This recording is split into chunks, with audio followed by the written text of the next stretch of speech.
Hello, my dear students. Welcome in another video lecture of our biodiversity of chordate paper. In this video lecture, we are going to discuss about the nervous system of Scoliodon. So, the nervous system of Scoliodon is divided into three parts. It's divided into three parts, or we can say that it is made up of three parts. So, first, there is a central nervous system. Second, there is a peripheral nervous system, and lastly there is the third part is autonomous nervous system. So in short, we can say that there is a CNS, PNS, and ANS. uh, when we are talking about the central nervous system, we all know that central nervous system comprises brain and the spinal cord. So it has brain and spinal cord. The second thing is that the second type we can say, or part we can say, that is PNS or peripheral nervous system. It comprises all the nerves in it. So there are cranial nerves and spinal nerves, both are included in it. So cranial nerves are the nerves which arises from the brain, and the spinal nerves are the nerves which arises from the spinal cord. So in short, we can say that central nervous system, which has brain and spinal cord, is give out certain nerves, and that nervous system is called as peripheral nervous system. And there is autonomous nervous system. So we autonomous nervous system has or a sympathetic and parasympathetic type of nervous system, that we can say that it controls involuntary functions of our or any animal's body. So let us come to the first part, that is brain. The brain of dogfish is more advanced than that of cyclostomes, और we can say lamprey and hagfish, या फिर हम बोल सकते हैं in short जो अग्नाथा species हैं उनसे ज़्यादा एडवांस है स्कॉलिडॉन का brain. And it is enclosed within the cavity or enclosed within the chondrocranium, and there are same basic three parts. So as we all know that the brain is having three parts, that is forebrain, midbrain, and hindbrain. So the forebrain is having cerebellum, which is undivided, and comparatively देखा जाए fishes में तो दूसरी fishes से ज़्यादा बड़ा cerebellum यहाँ पे प्रेजेंट होता है.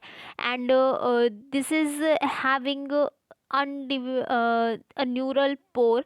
You can see here neuropore is present, and it gives out stalk like structures, and this is called as olfactory peduncles. And these olfactory peduncles have bilobed structure which is called olfactory lobes, and the lines you can observe here in this olfactory lobe, these are called as olfactory sacs. Now cerebellum is no doubt we all know that it is having certain memory and other functional mechanism. And when we are talking about this olfactory lobes, so these are well developed in dogfish, and these are responsible for the smelling work, we can say. So as dogfish is a predatory fish, and it just having a good smelling quality. So Scoliodon को dog fish क्यों बोला जाता है, is the reason that it can smell very well. That's why olfactory peduncles are so well developed. That's why they can smell easily and very uh, good. That's that is the reason they are also called as dogfish. Second thing that comes under forebrain is diencephalon. So mechanism of diencephalon is that it is having a vascular roof which is called as the anterior choroid plexus. So anterior choroid plexus का काम ये होता है that कि it is having certain type of cells which produces cerebrospinal fluid, that is CSF we can say. And it is having a margin of optic chiasma which is formed because of the so here in this ventral view you can observe this. So these two are the optic chiasma which are not nothing but the two optic nerves crossing each other. And there is one more thing is there. So this is the infundibulum, this central part is infundibulum. And lateral to this upper side ये जो दो parts नज़र आ रहे हैं, so these are nothing but the inferior lobes. And it is when we are talking about the diencephalon तो यहाँ पे hypophysis होता है और infundibulum दोनों मिलके पिट्यूटरी बॉडी बनाते हैं, यानी जो काम हमारी बॉडी में पिट्यूटरी ग्लैंड करती है वो काम यहाँ पे हाइपोफाइसिस एंड इन्फंडिबुलम मिलके करते हैं. नेक्स्ट जो पोर्शन है इज़ दैट यहाँ पे जो दिखाई दे रहा है, सो ये जो दो लोब्स नीचे दिखाई दे रहे हैं those are nothing but they are called as the saccus vasculosus. इनका फंक्शन तो अभी फ़िलहाल अननोन है but these are only present in fishes. So ये हो गई बात about forebrain. When we are talking about the midbrain is short and small portion we can say. It has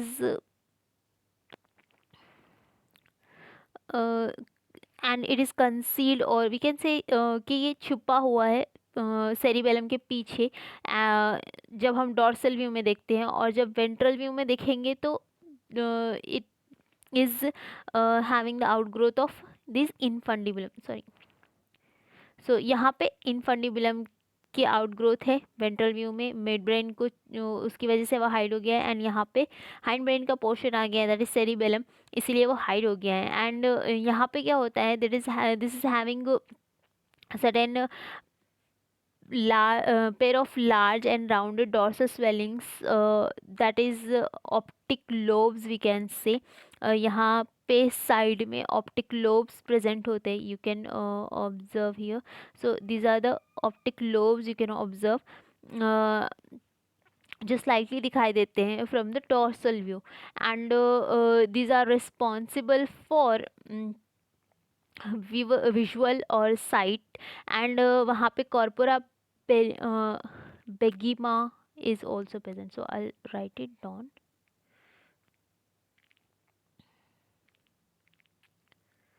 Corpora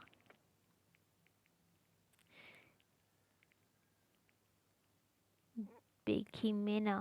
So this is responsible for the hearing purpose. The optic lobes are responsible for the sight and hearing there is corpora begema. And last portion is hindbrain. So this is the cerebellum you can observe here. So this portion is cerebellum and medulla, both togetherly forms hindbrain. Cerebellum is the large elongated and rhomboid structure which is here and just concealing the optic lobes behind it. And जो मेड्यूला होता है वो नीचे side में होता है. And it is having two transverse furrows, यहाँ पे देख सकते हो इसमें फरोज होते हैं जिसकी वजह से ये टू पार्ट्स में डिवाइड होता है. यहाँ पे तो ऑब्जर्वेबल नहीं है. Okay, the next portion is that medulla जो यहाँ पे इजीली अच्छे से दिखाई देगा. So this much portion. So this much portion is medulla oblongata. Medulla oblongata जो है लास्ट पार्ट फॉर्म करता है ब्रेन का। और ये जैसे जैसे आगे बढ़ता जाता है तो टैपर होता जाता है, यानी उसका साइज़ कम होता जाता है और वो आगे लीड करता है इनटू द स्पाइनल कॉर्ड, यानी वो आगे कंप्राइज होके स्पाइनल कॉर्ड प्रिपेयर करता है, which is a hollow tube like structure and it has the roof. जब हम बात करते हैं, so the roof of this medulla is having a thin non-granulated and vascular membrane that is posterior choroid plexus. तो अभी मैंने आपको बताया that choroid plexus is responsible for the secretion of cerebrospinal fluid. um, so it is prepared because of that choroid plexus, and latter it just give rise to the spinal cord. The next part of our central nervous system is that spinal cord. Spinal cord is extended from the medulla oblongata almost to the length, यानी हम बोल सकते हैं कि वो पूरा fish के tail region तक elongated रहती है, and spinal cord is surrounded by the pia matter only. यहाँ पे सिर्फ पाया मैटर से वो सराउंडेड होगी, and it is having similar structure जो हायर वर्टिब्रेट्स में होता है, and dorsal and ventral fissures है वहाँ पे।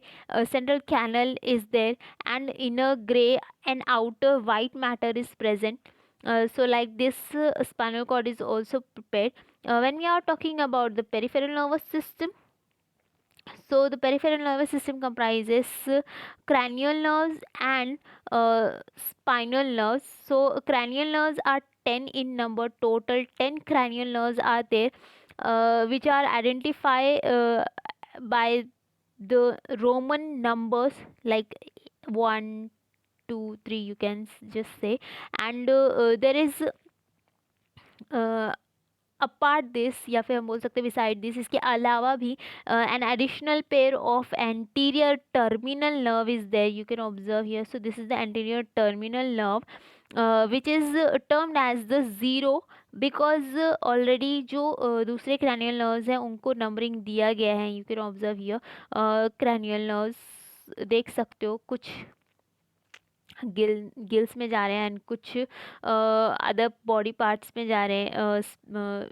जो बॉडी का फ्रंट या पोस्टीरियर रीजन है, हेड रीजन है, तो वहाँ पे ये सारी स्प्रेडेड होंगी.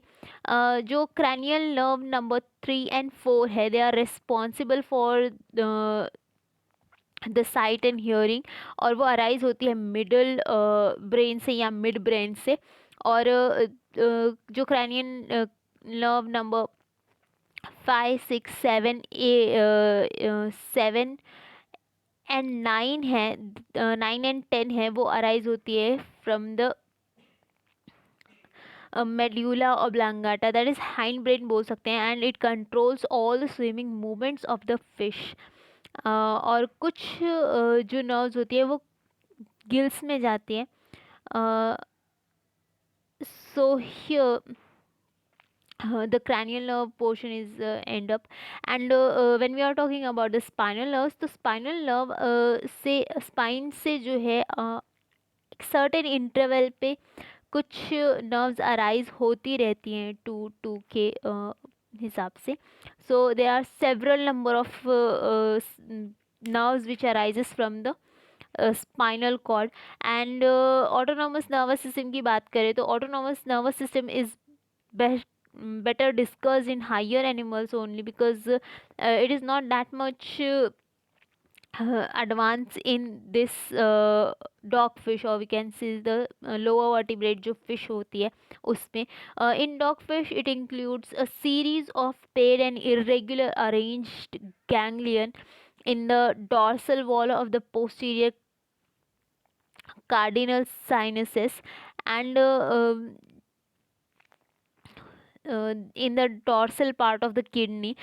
So जब हम बात करते हैं ऑटोनॉमस नर्वस सिस्टम की, तो ये ज़्यादातर एक्टिवेट होता है near about the dorsal part of the kidney and dorsal posterior part of cardinal sinuses. और जो इनवॉलेंटरी फंक्शंस होते हैं वो अंडर कंट्रोल होते हैं ऑटोनोमस नर्वस सिस्टम के, तो ये पैरा सिंपैथेटिक एंड पैरासिम्पैथेटिक होता है। दैट मीन्स के जब हम किसी एक्साइटमेंट में जाते हैं, या फिर वो डर हो या एक्साइटमेंट हो या एक्स्ट्रा हैप्पीनेस हो, तब एक्टिवेशन होता है ऑटोनोमस नर्वस सिस्टम का। एंड तब वो सिंपैथेटिक नर्वस सिस्टम एक्टिवेट होता है, एंड हमारी जो इनवॉलेंटरी फंक्शंस है उनका स्पीड बढ़ जाता है, लाइक हार्ट रेट बढ़ जाएगा। और फिर दूसरे एक्टिविटीज़ होंगे बॉडी में, सिक्रीशन होगा इपिनेफ्राइन का और नॉर इपिनेफ्राइन का, जिनको एक्साइटिंग हार्मोन्स भी बोला जाता है। उसके बाद जब वो रिलैक्सेशन वाला मोड आता है, यानी सिचुएशन ख़त्म हो गया डर वाला या बहुत ज़्यादा जॉय वाला, तब पैरासिम्पैथेटिक नर्वस सिस्टम एक्टिवेट होता है, और जो चीज़ें, जो इनवॉलेंटरी फंक्शंस रेगुलेट हुए थे वो नॉर्मल हो जाते हैं, and secretion of epinephrine and norepinephrine stops there. So here the complete nervous system is discussed by us. So thank you for watching. Have a nice day.